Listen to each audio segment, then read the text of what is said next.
اپنی بہن کا گلا دبا کر مار کر اسے رات کے وقت صحن میں دفنا دیا، کیونکہ جائیداد ہم دونوں کے نام تھی جو صرف اب مجھے ہی ملنی تھی۔ میں نے اگلی صبح یہ بات مشہور کر دی کہ میری بدچلن بہن منہ کالا کر کے کسی کے ساتھ بھاگ گئی ہے۔ میں امام مسجد بھی تھا۔ عشاء کے وقت مسجد جاتا، اندھیرے میں ایک بوڑھی کی آواز آتی، بیٹا میرے گھر کافی دن سے میت پڑی ہے، اس کا جنازہ پڑا ہے، 2 لاش خراب ہو رہی ہیں۔ بوڑھی روز کہتی، ایک دن اس کے ساتھ چلا گیا، اس نے میت کے منہ سے کپڑا ہٹایا تو میرے سر پر آسمان ٹوٹ پڑا۔ وہ میت تو بھیا تم میرے قاتل ہو، میں تمہیں کبھی معاف نہیں کروں گی۔ جس طرح تم نے مجھے مارا ہے تمہارا انجام بھی بہت برا ہوگا۔ اللہ تمہیں کڑی سزا دے گا اور تم ساری زندگی پچھتاتے رہو گے۔ میری بہن محمودہ مجھ سے کہہ رہی تھی اور میں نمناک نظروں سے اس کی طرف دیکھ رہا تھا، اور ایک درخت کے سائے میں بیٹھی تھی اور میں اس کے سامنے ہاتھ جوڑے کھڑا اس سے معافی مانگ رہا تھا، لیکن وہ مجھے کسی صورت معاف کرنے کو تیار نہیں تھی۔ میں اس کے سامنے گڑ گڑا رہا تھا، اس کی منتیں کر رہا تھا اور کسی طرح مجھے معاف کر دے اور مجھے سکون آ جائے۔ محمودہ سنگ دل ہو چکی تھی، اس پر میری منتوں معافیوں کا ذرا بھی اثر نہیں ہو رہا تھا۔ اچانک میری آنکھ کھلی اور میں ایک جھٹکے سے اٹھ کر بیٹھ گیا۔ سردی ہونے کے باوجود میرا وجود پسینے سے شرابور ہو رہا تھا، میری سانسیں تیز تیز چل رہی تھیں۔ میں نے اپنی کیفیت پر قابو پانے کی کوشش کی اور ادھر ادھر دیکھا۔ میں اپنے کمرے میں اکیلا بستر پر موجود تھا، ابھی تک اندھیرا تھا، اس کا مطلب تھا کہ صبح نہیں ہوئی تھی۔ میری بیوی عذرا اپنے میکے گئی ہوئی تھی۔ میں نے وقت دیکھا تو رات کے 3 بج رہے تھے۔ آج چوتھا دن تھا جب میں یہی خواب بار بار دیکھ رہا تھا۔ میں خواب میں اپنی بہن محمودہ سے مسلسل معافیاں مانگتا رہتا تھا اور وہ مجھے معاف کرنے پر تیار ہی نہیں ہوتی تھی۔ وہ خواب میں آ کر مجھے میرے انجام سے ڈراتی تھی۔ میں نے رومال سے چہرے پر آیا پسینہ صاف کیا اور اٹھ کے کمرے سے باہر نکل آیا۔ باہر یخ ٹھنڈی ہوا چل رہی تھی، آسمان پر بادل بھی موجود تھے، لیکن ٹھنڈی ہوا کا مجھ پر ذرا بھی اثر نہیں ہو رہا تھا۔ میں ڈرا ہوا تھا، اور جب اچانک انسان ڈرا ہوا ہوتا ہے تو اس پر کسی چیز کا اثر نہیں ہوتا۔ صبح کے اذان تک مسلسل جاگتا رہا، خود کو پرسکون کرنے کے لیے ہر ممکن کوشش کرتا رہا، لیکن سکون تو جیسے غائب ہو گیا تھا۔ پھر جب مؤذن نے اذان دی تو میں گھر سے نکل کر مسجد میں چلا گیا، وضو کیا، جماعت کرائی اور واپس گھر آ گیا۔ میرا نام برہان ہے اور میں اپنے علاقے کی مسجد کا امام تھا۔ میری عمر 22 سال تھی، مجھے امامت کراتے ہوئے 6 سال ہو گئے تھے۔ 2 سال پہلے ہی میری شادی ہوئی تھی، لیکن میری کوئی اولاد نہیں تھی۔ جس لڑکی سے میری شادی ہوئی تھی وہ میری کزن تھی۔ ہم 2 بہن بھائی تھے، ہمارا تعلق کھاتے پیتے گھرانے سے تھا۔ ہماری کافی جائیداد تھی جو ابا نے مرنے سے پہلے آدھی آدھی ہم دونوں بہن بھائی کے نام کر دی تھی۔ اماں ابا سے 3 سال پہلے ہی فوت ہو چکی تھی۔ ہم ایک خوشحال زندگی گزار رہے تھے، گھر میں سکون ہی سکون تھا۔ محمودہ مجھے سے 4 سال چھوٹی تھی، وہ میری لاڈلی بہن تھی۔ میں اس کی ہر فرمائش پوری کرتا تھا، میں اسے بلبل کہا کرتا تھا اور وہ ہر وقت چہکتی رہتی تھی، اور وہ ہمارے گھر کی رونق تھی۔ لیکن جب سے عذرا بھی آ کر ہمارے گھر آئی تھی، ہمارے گھر کا سکون برباد ہو گیا تھا۔ عذرا اور محمودہ کزن تھی اور ان کی آپس میں خوب دوستی تھی، لیکن جب وہ محمودہ کی بھابھی بن کر گھر آئی تو اس کی ٹون ہی بدل گئی۔ شروع میں تو عذرا کے ساتھ اچھی رہی، لیکن پھر وہ روایتی بھابھی کا کردار ادا کرتی۔ وہ ایک لالچی عورت تھی اور عذرا کے خلاف اکثر میرے کان بھرتی تھی، مجھے اکساتی تھی کہ تم کسی طرح اپنی بہن کی جائیداد اپنے نام کروا لو، اس کا کیا ہے، وہ تو کل کلا کو بیاہ کر دوسرے گھر چلی جائے گی، ہم کیوں اپنی خاندانی جائیداد دوسروں کو دیں۔ میں عذرا کو سمجھتا تھا کہ ایسی باتیں نہیں کیا کرتے، وہ میری بہن ہے، اسے ابا کی طرف سے جائیداد ملی ہے، میں اسے جائیداد کیسے نہیں دے سکتا۔ میرے سمجھانے کے باوجود عذرا نہیں سمجھتی تھی اور مجھے مسلسل اکساتی رہی تھی۔ اس نے اکسا کر میرا اتنا دماغ خراب کر دیا تھا کہ ایک رات میں بھی سوچنے پر مجبور ہو گیا۔ ابا نے محمودہ کا رشتہ اپنے دوست کے بیٹے کے ساتھ طے کر دیا تھا۔ جب وہ 20 سال کی ہو گئی تو اس کی شادی ہو جائے گی، غیروں میں جانے کے باعث ہماری خاندانی جائیداد بھی ہاتھوں سے نکل جائے گی۔ میں کافی دن اس بات پر غور کرتا رہا تھا کہ محمودہ سے جائیداد کیسے حاصل کروں؟ بالآخر جب کوئی ترکیب سمجھ نہ آئی تو میری بیوی نے مجھے ایک ایسا مشورہ دیا جسے سن کر مجھے اپنے پیروں کے نیچے سے زمین نکلتی محسوس ہوئی۔ میرا دل نہیں مان رہا تھا، میں اپنی بہن کو قتل نہیں کرنا چاہتا تھا، وہ میری والدین کی امانت تھی، میری لاڈلی تھی۔ کہتے ہیں کہ جب انسان کی آنکھوں میں لالچ کی پٹی بندھی ہو تو پھر ہوش و حواس کھو بیٹھتا ہے۔ میں ابھی ہوش کھو بیٹھا تھا اور عذرا کی تجویز پر عمل کرنے کا فیصلہ کر لیا تھا۔ ایک رات جب محمودہ اپنے کمرے میں سو رہی تھی، میں اس کے سر پر پہنچ گیا۔ سوتے ہوئے وہ اپنی بہت معصوم لگ رہی تھی، اس کے چہرے پر نور ہی نور پھیلا ہوا تھا، لیکن میری آنکھیں نے ہونے کے باوجود میں اندھا ہو گیا تھا۔ شاید محمودہ کو سوتے ہوئے احساس ہو گیا تھا کہ اس کے سر پر کھڑا ہے، تبھی اس کی آنکھیں کھل گئیں۔ اس نے مجھے جب دیکھا تو حیران رہ گئی اور جلدی سے اٹھ بیٹھی۔ بھیا تم میرے کمرے میں کیا کر رہے ہو؟ میرے تو ارادے ہی خطرناک تھے۔ میں نے عجیب سی آواز میں کہا کہ میں تمہیں مارنے آیا ہوں۔ محمودہ تمہیں مرنا ہوگا، تمہارے مرنے کے بعد ساری جائیداد میری ہو جائے گی۔ محمودہ کی آنکھیں خوف سے پھیل گئیں اور میرا ارادہ بھانپ چکی تھی، اس لیے اس نے کمرے سے بھاگنا چاہا لیکن کامیاب نہ ہو سکی کیونکہ عذرا نے باہر سے دروازہ بند کر دیا تھا۔ میں نے اس رات اپنی چہیتی بہن محمودہ کا گلا دبا کر مار دیا اور میری منتیں محتاجیں کرتی رہی، بار بار کہتی رہی بھیا مجھے جائیداد نہیں چاہیے، مجھے حصے کی جائیداد بھی تم لے لو لیکن مجھے مت مارو، تمہیں خدا کا واسطہ ہے بھیا یہ ظلم نہ کرو۔ اس کی وہ آہ فریاد مجھ پر ذرا بھی اثر نہیں کر رہی تھی۔ شیطان پوری طرح سے مجھ پر حاوی ہو چکا تھا۔ بالآخر میں نے محمودہ کو مار ہی دیا اور راتوں رات ہی اس کی لاش گھر کے صحن میں دفنا دی۔ اسے دفنانے کے بعد میں سوچنے لگا کہ محلے کے لوگ اور رشتہ دار جب اس کے بارے میں پوچھیں گے تو کیا جواب دوں گا۔ اس موقع پر میں نے عذرا نے مشورہ دیا کہ اس نے کہا کہ تم صبح محلے میں شور کر دینا کہ محمودہ اپنے آشنا کے ساتھ منہ کالا کر کے بھاگ گئی، اسی طرح یہ تمہارا نام آئے گا اور نہ ہی کسی کو یہ معلوم ہوگا کہ تم جائیداد کی خاطر اسے مار دیا ہے۔ میں نے عذرا کی باتوں پر ہی عمل کیا۔ میں مکمل طور پر ایک کٹ پتلی انسان بن گیا تھا جو اپنی بیوی کے اشاروں پر ناچتا تھا۔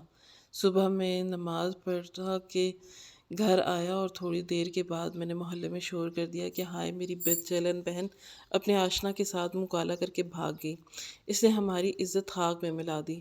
جس نے یہ سنا افسوس کرنے کے ساتھ ساتھ محمودہ کو بھی برا بھلا کہنے لگا، یہاں تک کہ ایک پڑوسی نے تو یہ کہہ دیا کہ اللہ کسی کو ایسی اولاد نہ دے۔ میں اتنا بے حس اور بے غیرت ہو گیا تھا کہ اپنی بہن کو مارنے کے بعد اس کی بدنامی کا پرچار کرنے لگا۔ میرے نام سے خدا کا خوف ختم ہو گیا تھا، میں موت کو بھول گیا تھا۔ حالانکہ میں ایک مذہبی انسان تھا، اچھے اور برے کی تمیز رکھتا تھا، لیکن جائیداد کے لیے میں سب کچھ بھول گیا تھا۔ سب لوگ یہ جاننے کے لیے بے چین تھے کہ آخر اس کا آشنا کون تھا جس کے ساتھ وہ رات کی تاریکی میں منہ کالا کر کے بھاگ گئی تھی۔ مجھے بہن کو بدنام کرتے ہوئے ذرا بھی شرمندگی نہیں ہوئی۔ میرا ضمیر مردہ ہو چکا تھا۔ بہن کو مارنے کے بعد قانونی طور پر اس کی جائیداد کا بھی میں ہی مالک بن گیا تھا۔ ہم دونوں میاں بیوی بہت خوش تھے اور مستقبل کے حوالے سے پلاننگ کر رہے تھے کہ ہم جائیداد بیچ کر شہر شفٹ ہو جائیں گے، وہاں پر زمین خرید کر ایک بڑا سا پلازا تعمیر کرواؤں گا اور پھر ہماری آنے والی نسل اس پلازے کی کمائی سے عیش و عشرت کے زندگی گزاریں گی۔ محمودہ کے بھاگ جانے پر رشتہ داروں اور محلے داروں نے افسوس کا اظہار کیا تھا۔ لوگوں نے مجھے مشورہ دیا کہ تم اپنی بہن اور اس کے آشنا کے خلاف پولیس میں رپورٹ کرواؤ، لیکن میں نے انکار کر دیا کیونکہ میں اپنی بہن کے آشنا کو نہیں جانتا۔ جب میری بہن رات کی تاریکی میں بھاگ رہی تھی تو میں اس کے آشنا کی شکل نہیں دیکھ سکا۔ وقت گزرنے کے ساتھ ساتھ یہ معاملہ ٹھنڈا ہو چکا تھا۔ پھر کچھ ہی دن عرصہ گزرا اور راتوں کو محمودہ میرے خوابوں میں آنے لگی اور میں خوف سے دہل کر اٹھ بیٹھتا۔ مجھے یوں لگتا کہ جیسے محمودہ میرے آس پاس ہی کہیں موجود ہے اور وہ مجھے زندہ نہیں چھوڑے گی۔ پھر میں خود کو تسلی دیتا کہ میں اپنے ہاتھوں سے اس کا گلا گھونٹ کر مار چکا ہوں، پھر وہ کیسے زندہ ہو سکتی ہے۔ کچھ دن پہلے ہی میری بیوی عذرا میکے گئی ہوئی تھی، اس کا میکہ بھی ہمارے گاؤں میں تھا۔ گھر پر اکیلا تھا، اکیلا گھر مجھے کاٹ کھانے کو دوڑتا تھا۔ اب تو محمودہ کے خواب میں آنے کے باعث مجھے اکیلے رہتے ہوئے ڈر لگتا تھا۔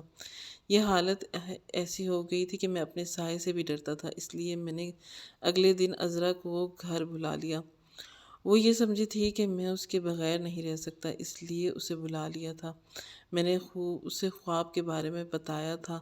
دن گزرنے کے باعث محمودہ کے بھاگ جانے کا معاملہ آہستہ آہستہ ٹھنڈا ہوتا جا رہا تھا۔ پھر اس بات کو 6 مہینے گزر گئے، لوگ بھی اس بات کو بھول گئے، لیکن محمودہ ہر دوسرے تیسرے دن میرے خواب میں آتی اور کہتی کہ بھیا تم نے مجھے مار کر اچھا نہیں کیا، اللہ تم سے پوچھے گا، اس دنیا میں بھی اور آخرت میں بھی، اور آخرت میں تمہارا گریبان پکڑوں گی اور پوچھوں گی کہ میرا قصور کیا تھا جو تم نے مجھے ناحق قتل کر دیا۔ ہماری شادی کو 2.5 سال ہو گئے تھے، لیکن ہم اولاد کی نعمت سے محروم تھے۔ عذرا کافی دنوں سے اپنے میکے جانے کی ضد کر رہی تھی۔ میں امی کے ساتھ شہر جا کر اپنا چیک اپ کرانا چاہتی تھی۔ میں نے اسے میکے بھیج دیا اور اپنے کزن فلک شیر کو گھر بلا لیا۔ فلک شیر میرا ہم عمر ہی تھا اور غیر شادی شدہ تھا۔ ایک دن میں عشاء کی نماز پڑھا کر مسجد سے نکل کر گھر کی طرف جا رہا تھا کہ اچانک اندھیرے میں مجھے کسی بوڑھی عورت کی آواز سنائی دی۔ کہہ رہی تھی کہ بیٹا میری بات سن جاؤ اور رک جاؤ۔ اندھیرے میں دیکھنے کی کوشش کی لیکن مجھے وہ عورت دکھائی نہ دی۔ وہ بوڑھی عورت کہنے لگی کہ بیٹا میرے گھر کافی دن سے ایک میت پڑی ہے، میں نے بہت سے لوگوں سے کہا کہ اس کا جنازہ پڑھا دو لیکن کوئی میری بات نہیں سنتا، سب مذاق سمجھتے ہیں، تم اس جنازے کو پڑھا دو، خراب ہو رہی ہے اور بدبو پھیل رہی ہے۔ میں نے بوڑھی عورت کی بات کی مذاق سمجھا اور خاموشی سے گھر کی طرف چل پڑا۔ پیچھے سے بوڑھی عورت مجھے آوازیں دیتی رہی لیکن میں نے نظر انداز کر دی۔ میں نے سوچا کہ جب دوسرے لوگ اسے مذاق سمجھ رہے ہیں تو میں کیوں توجہ دوں، اور مجھ سے تو مذاق ہی کر رہی ہوگی۔ پھر مجھے یہ بھی خیال آیا کہ کہیں وہ بوڑھی عورت میری بہن کی محمودہ کی روح نہ ہو جو بوڑھیا کی صورت میں اختیار کر کے مجھے ڈرانے آئی ہو۔ یہ سوچ کر ہی میں دہل گیا۔ اب تو ایسا روز ہی ہونے لگا تھا، جب میں عشاء کی نماز پڑھ کر گھر کی طرف آتا تو وہ بوڑھی عورت اندھیرے میں کہیں چھپ کر بیٹھی ہوئی ہوتی اور ہر روز ایک ہی بات دہراتی۔ میں نے اس عورت کی شکل نہیں دیکھی لیکن اس کی آواز سے اندازہ لگا لیا کہ وہ کافی بوڑھی عورت ہے۔ شاید وہ پردہ دار عورت تھی اس لیے میرے سامنے نہیں آ رہی تھی۔ گاؤں میں مرگیں ہوتی تو ان کے جنازے کی بھی پڑھا جاتا تھا۔ میں نے ڈر کے مارے راستہ ہی بدل لیا، میں دوسرے راستے سے گھر جانے لگا۔ کچھ دن تو میں سکون میں رہا لیکن بوڑھی عورت کا معلوم ہو گیا کہ میں نے اس کی وجہ سے اپنا راستہ بدل لیا۔ یہ 6 دن کی بات تھی کہ جب میں عشاء کی نماز پڑھ کر گھر جا رہا تھا تو وہ بوڑھی عورت اچانک اندھیرے سے نکل کر میرے سامنے آ گئی۔ میں اسے یوں اچانک سامنے دیکھا تو ڈر گیا۔ وہ بوڑھی عورت بڑی پرسرار لگ رہی تھی۔ اس نے ایک بڑی سی چادر سے خود کو ڈھانپ رکھا تھا۔ اندھیرے میں اس کی جھریوں زدہ چہرہ واضح دکھائی دے رہا تھا۔ میں نے غصے سے کہا کہ اماں تمہیں کیا مسئلہ ہے؟ میں نے تمہاری وجہ سے راستہ بدلا، اب تم دوبارہ آ گئی ہو، مجھ سے کیا چاہتی ہو؟ بوڑھی عورت نے میرے آگے ہاتھ جوڑے اور کہا کہ بیٹا میں تمہیں خدا کا واسطہ دیتی ہوں، میری بات کا یقین کر لو، میرے گھر میں میت موجود ہے، چل کر اس کا جنازہ پڑھوا دو اور اس کو دفنا دو، اللہ تمہیں اس کا اجر دے گا۔ مجھے بوڑھی عورت کی بات پر یقین نہیں ہو رہا تھا۔ میں نے کہا کہ اماں کیوں جھوٹ بول رہی ہو؟ میں جانتا ہوں تمہارے گھر میں کوئی میت موجود نہیں ہے، ویسے بھی تمہیں جانتا ہوں نہیں ہو، تم کون ہو اور کہاں سے آئی ہو؟ تم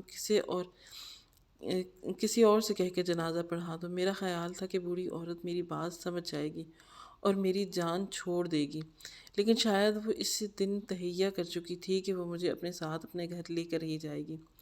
اس نے میری بہت منتیں کی، ترلے کیے، میرے سامنے ہاتھ جوڑے، آخر کار مجھے شرم و حیا آ گئی۔ اس کا ہاتھ جوڑنا میرے دل کو پگھلا گیا تھا اور میں اس کے ساتھ اس شرط پر جانے پر راضی ہو گیا تھا کہ میں میت کا جنازہ تو پڑھا دوں گا، اس کو دفنانے کے لیے خود ہی کسی سے بات کرے۔ وہ مان گئی اور میں اس کے ساتھ چل پڑا۔ عذرا کی بھی فکر ہو رہی تھی کہ کیونکہ آج اس نے آنا تھا اور وہ اب تک گھر نہیں آئی تھی، جب میں گھر نہیں پہنچوں گا تو وہ پریشان ہو جائے گی۔ وہ عورت بوڑھی ہونے کی وجہ سے آرام آرام سے چل رہی تھی۔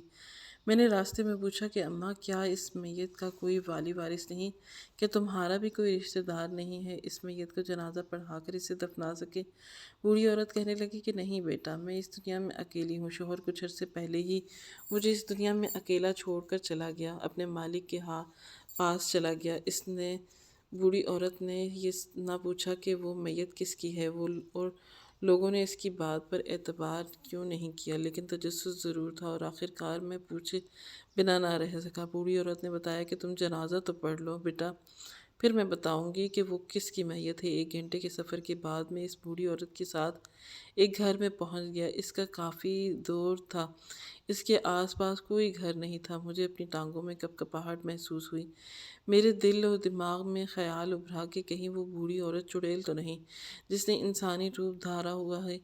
یہ سوچ کر میں ایسی ہی تھی، ڈر گیا اور میرا دل کیا کہ میں الٹے قدموں اپنے گھر بھاگ جاؤں، لیکن چاہ کر بھی ایسا نہیں کر سکا۔ اس بوڑھی عورت کے پیچھے اس کے گھر داخل ہو گیا۔ گھر میں لائٹ کا انتظام نہیں تھا، لیکن لالٹین کی مدھم روشنی کمرے کی روشن کر رہی تھی۔ وہ 2 کمروں پر مشتمل چھوٹا سا گھر تھا۔ وہاں بو بھی پھیلی ہوئی تھی جس سے مجھے ابکائی آتے آتے رہ گئی اور میں نے اپنے ناک پر کپڑا رکھ دیا۔ ایک چارپائی پر ایک میت رکھی ہوئی تھی جس پر چادر تھی۔ مجھے تجسس ہوا اور میں نے سوچا کہ کیوں نہ دیکھوں تو صحیح وہ میت کس کی ہے، کہ جیسے میں نے آگے بڑھ کر کپڑا ہٹایا چاہا تو اس بوڑھی عورت نے بول پڑی، بیٹا کیا کر رہے ہو، یہ لڑکی کی لاش ہے، نامحرم کو دیکھنا گناہ ہے۔ میں نے بوڑھی عورت کے روکنے کے باوجود میت پر سے چادر ہٹائی۔ پھر جیسے ہی میری نظر اس کے چہرے پر پڑی تو میری آنکھیں کھلی کی کھلی رہ گئیں اور اوپر کا سانس اوپر اور نیچے کا نیچے رہ گیا۔ مجھے یوں محسوس ہوا جیسے میں پتھرا کر بت بن گیا ہوں۔ وہ میت کسی اور کی نہیں بلکہ میری بیوی عذرا کی تھی۔ عذرا، میرے منہ سے اس کا نام ٹوٹ کر نکلا تھا۔ بوڑھی عورت نے آگے بڑھ کر مجھے دیکھا اور پوچھنے لگی کہ بیٹا کیا تم اس لڑکی کو جانتے ہو؟ میں نے اشکبار آنکھوں سے عذرا کو دیکھتے ہوئے سر ہلایا۔ ہاں اماں، یہ لڑکی میری بیوی عذرا ہے، لیکن یہ یہاں کیسے پہنچی؟ یہ تو اپنے میکے گئی تھی۔ بوڑھی عورت کہنے لگی کہ بیٹا میں نے اس سے نہیں جانتی تھی کہ یہ کون تھی۔ یہ چند دن پہلے کی بات ہے، جب میں گھر میں موجود تھی دروازے پر دستک ہوئی تو میں نے پوچھا کون؟ جواب آیا کہ اماں میری مدد کرو، میں مر جاؤں گی، میری مدد کرو اماں۔ میں فوراً باہر آئی، دیکھا تو یہ لڑکی میرے گھر کے دروازے پر بیٹھی ہوئی تھی۔ اس کی حالت بے حد خراب تھی۔ میں نے پوچھا کہ کیا ہوا تو کہنے لگی کہ مجھے ایک سانپ نے ڈس لیا ہے اور میری حالت بہت خراب ہو رہی ہے، مجھے بچا لو۔ میں اسے گھر لے آئی۔ مجھے معلوم نہیں تھا کہ سانپ کے زہر کیسے نکالا جاتا ہے۔ میں بہت پریشان تھی، مجھے کچھ سمجھ نہیں آ رہا تھا کہ میں کیا کروں۔ میرا ایک رشتہ دار تھا جو بہت دور رہتا تھا اور جوگی تھا اور سانپ کا زہر نکال لیتا تھا۔ میں دوڑی دوڑی گئی اور اسے بلا کر لائی، لیکن افسوس ہمارے آنے سے پہلے ہی وہ مر چکی تھی۔ اس لڑکی کی موت ہو چکی تھی۔ میں نے لوگوں سے اس لڑکی کے بارے میں پوچھا، لیکن کوئی بھی اسے نہیں جانتا تھا۔ میں نے اسے خود نہلایا، کفن پہنایا اور اسے آس پاس کے لوگوں کے پاس گئی کہ کوئی اس لڑکی کا جنازہ پڑھ کر دفنا دے، لیکن کسی نے میری بات پر یقین ہی نہیں کیا۔ سبھی مذاق سمجھتے رہے۔ پھر مجھے کسی نے تمہارے بارے میں بتایا تو میں تمہارے پاس چلی آئی، لیکن تم بھی یقین نہیں کر رہے تھے، تم نے بھی مجھے ڈھونگی سمجھا تھا، یا شاید تم مجھے چڑیل سمجھ رہے تھے۔ میں نے تمہارے چہرے پر خوف دیکھا تھا، پھر تنگ آ کر تم نے راستہ ہی بدل لیا، لیکن مجبوراً مجھے تمہارے سامنے آنا پڑا۔ مجھے یوں لگ رہا تھا کہ جیسے اس بوڑھی عورت کی آواز مجھے کنویں سے سنائی دے رہی ہے۔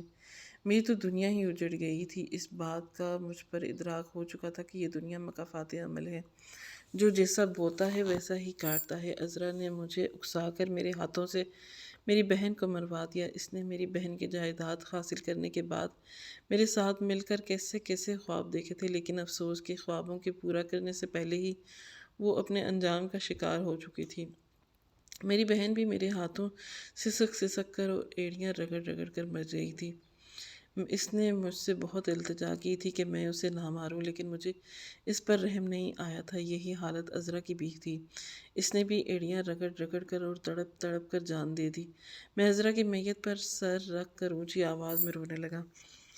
مجھے اپنا وجود بے جان سا محسوس ہو رہا تھا۔ بوڑھی عورت کو مجھ پر ترس آ رہا تھا۔ اس نے میرے کندھے پر ہاتھ رکھا اور مجھے تسلی دینے لگی۔ بیٹا، رونے سے جانے والا واپس تک نہیں آ سکتا۔ جو ہونا تھا وہ ہو گیا، بس اللہ پاک اس کی مغفرت کی دعا مانگو۔ اللہ بڑا غفور و رحیم ہے اور بڑی سے بڑی غلطی کو بھی معاف کر دیتا ہے۔ میں اس بوڑھی عورت کو کیسے بتاتا کہ عذرا کی باتوں میں آ کر جو غلطی میں نے کی وہ ناقابل معافی تھی۔ عذرا تو دنیا میں ایسے انجام کا شکار ہو گئی، میرے ساتھ کیا ہوگا؟ یہ اللہ ہی جانتا ہے۔ میں اپنی بہن کا قاتل تھا، اس کا مجرم تھا، اسے دنیا بھر میں رسوا کیا۔ میرا انجام بھی اچھا نہیں ہوگا، یہ میں جانتا تھا، کیونکہ جو کسی کے ساتھ اچھا نہیں کرتا تو پھر اس کے ساتھ کچھ اچھا کیسے ہو سکتا ہے؟ عذرا کی میت اپنے گھروں لے گیا اور اس کے گھر والوں کو بھی اطلاع دے دی، پھر ہم نے اسے دفنا دیا۔ اس کی اماں نے بتایا کہ وہ اپنی کسی سہیلی سے ملنے گئی تھی، اس کے بعد وہ واپس نہیں آئی تھی۔ اسے ہر جگہ تلاش کیا گیا لیکن وہ نہیں ملی۔ عذرا کے گھر والوں نے مجھے بھی اطلاع نہیں دی تھی کہ کہیں میں پریشان نہ ہو جاؤں۔ اب تو وہ ہمیشہ ہمیشہ کے لیے اس دنیا سے جا چکی ہے اور میں ساری جائیداد لے کر اکیلا رہ گیا ہوں جو میرے کسی کام کی نہیں۔